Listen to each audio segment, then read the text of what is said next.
സിനിമയ്ക്ക് ഇത്രയധികം പവറുണ്ടോ? പറഞ്ഞാൽ നിങ്ങൾ വിശ്വസിക്കില്ല. 2011 റിലീസായ സൗത്ത് കൊറിയയിലെ ഒരു സിനിമ കാരണം അവിടുത്തെ നിയമം തന്നെ ഫുള്ളായിട്ട് മാറ്റിമറിച്ചു. ആ സിനിമയുടെ പേരാണ് സൈലൻസ്ഡ്. ഈ പടം ഡീൽ ചെയ്യുന്ന കാര്യം എന്തെന്ന് വെച്ച് കഴിഞ്ഞാൽ, ഒരു സ്കൂള്, ആ സ്കൂളിൽ ഡിസേബിൾ ആയിട്ടുള്ള കുട്ടികളാണ് പഠിക്കുന്നത്. അവർക്ക് നേരിടുന്ന ലൈംഗിക അതിക്രമങ്ങളുടെ കഥയാണ് ഈ സിനിമ വിശദീകരിക്കുന്നത്. അതെടുത്ത രീതിയാണെങ്കിലും എല്ലാം വളരെ വ്യത്യസ്തമായിരുന്നു. ആളുകളുടെ ഇടയിൽ ഫുൾ ചർച്ചയായി. അങ്ങനെ കെട്ടിക്കിടന്ന കേസുകൾ ഫുള്ളായിട്ട് എത്രയും പെട്ടെന്ന് തീരുമാനമാക്കണം എന്നുള്ള നിയമങ്ങളും കാര്യങ്ങളെല്ലാം വന്നു.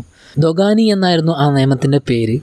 പിന്നീട് ഈ പ്രത്യേകിച്ച് പരാതി കിട്ടിയില്ലെങ്കിൽ പോലും ഇങ്ങനെയുള്ള കേസുകൾ വന്നു കഴിഞ്ഞാൽ പോലീസിന് സ്വമേധയാ കേസെടുക്കാം എന്നുള്ള നില വരെ വന്നു. അപ്പോൾ എത്രത്തോളമാണ് ആ സിനിമയുടെ എഫക്റ്റ് ഉള്ളത്?